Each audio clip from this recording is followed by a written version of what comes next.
Selamat datang di kuliah pagi. Nah, pada kesempatan kali ini kita melanjutkan video yang sebelumnya, yaitu bagaimana vektor-vektor dari kelistrikan jantung itu bisa tergambar, terbentuk pada elektrokardiografi ya. Nah, bagaimana ya prosesnya terjadi? Ini saya gambarkan sebuah simulasi ya. Ini ada orang, ini jantungnya yang tadi ya. Harusnya jantungnya lebih kecil ya, tapi ini tak besarin jantungnya. Nah, kemudian orang ini dipasang elektroda di tangannya, satu elektroda negatif, dan di kakinya elektroda positif. Kemudian kedua elektroda tersebut disambungkan ke galvanometer ya. Pada video sebelumnya kita sudah membahas tentang galvanometer ya, bagaimana prinsip kerjanya, mirip EKG ya. Nah, galvanometer ini kemudian saya modifikasi ya, saya keluarkan jarumnya, kemudian jarum ini saya kasih tinta, jarumnya ini saya kasih tinta. Jadi setiap jarum ini bergerak, dia akan menggambarkan sesuatu ya. Di sini ada kertas, ini kertas gulungan ya, kertas gulungan yang saya letakkan di bawah jarum yang ada tintanya itu. Kemudian di sini saya kasih dinamo. Jadi si gulungan kertas ini akan menggulung ya dengan kecepatan yang saya sudah tentukan. Nah, galvanometer ini di sini sisinya ini positif, ini negatif ya. Kita mulai ya. Ketika tidak ada aktivitas kelistrikan dari jantung, maka jarum ini tidak akan bergerak. Otomatis tintanya dan jarumnya itu kan tetap di situ, maka akan tergambar garis lurus seperti itu. Nah, ketika S anode mulai mengalirkan impuls ya, mulai depolarisasi, maka akan terjadi depolarisasi di seluruh atrium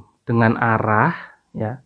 Depolarisasi itu kan positif. Ini arahnya adalah ke elektroda positif, arah vektornya. Maka positif menuju positif, galvanometer akan membaca sebagai positif. Maka jarum ini ya, itu akan bergerak naik. Otomatis yang tergambar adalah seperti ini. Jadi dia mulai naik ke arah positif. Nah, kemudian si atrium tadi setelah selesai depolarisasi, kan kemudian tidak ada terjadi kelistrikan apapun di situ. Nah, otomatis dia kembali lagi ke nol. Nah, kemudian yang kedua, ketika AV node menerima aliran konduksi, kemudian AV node ini mengalami depolarisasi, tapi dia lambat ya depolarisasinya. Apa yang terjadi? Yang terjadi tidak terbacanya aktivitas elektrik, ya, silent electrical activity. Walaupun ada, tapi silent. Jadi alat EKG kita nggak bisa membaca. Akhirnya apa? Akhirnya yang terjadi adalah datar-datar aja. Setelah itu, selanjutnya adalah kalian lihat di sini, ventricular septal itu mengalami depolarisasi. Tapi arah vektornya itu menjauhi elektroda positif. Bila positif menjauhi positif, maka galvanometer akan membaca sebagai negatif. Maka yang terjadi adalah ininya turun panahnya.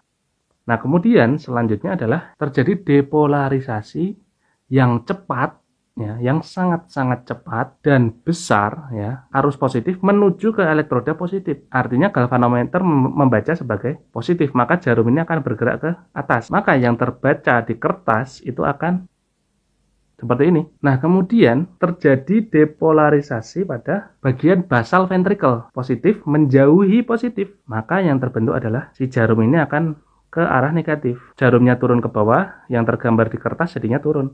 Nah, kemudian setelah semuanya selesai terdepolarisasi, maka akan datar. Nanti tidak ada aktivitas elektrikal yang terbaca. Nah, setelah datar, kemudian akan terjadi repolarisasi. Repolarisasi itu kan yang tadinya dari positif ya, positif 10 mV itu depolarisasi ya. Kemudian dia menuju repolarisasi, menuju ke minus 90 mV.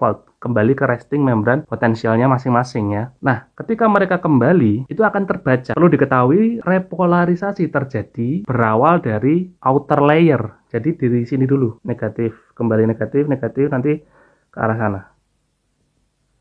Negatif, negatif, negatif ke arah sana. Kenapa demikian? Karena repolarisasi itu dimulai dari outer layer ya. Kenapa? Karena ketika ventricle berkontraksi, di situ kan ada pembuluh darah ya di ventricle itu yang memberi nutrisi ke miokard. Pembuluh darah yang paling dalam, yang inner layer, itu dia tuh terkompresi, sangat terkompresi. Sedangkan yang outer layer itu tidak begitu terkompresi, sehingga repolarisasi bisa terjadi di outer layer terlebih dahulu, karena pembuluh darahnya bagus. Nanti kalau udah mulai relaksasi, middle layer dan inner layer mulai terbuka, itu tidak terkompresi lagi si pembuluh darahnya, nah baru dia repolarisasi. Jadi repolarisasi arahnya kemana? Arahnya ke sana.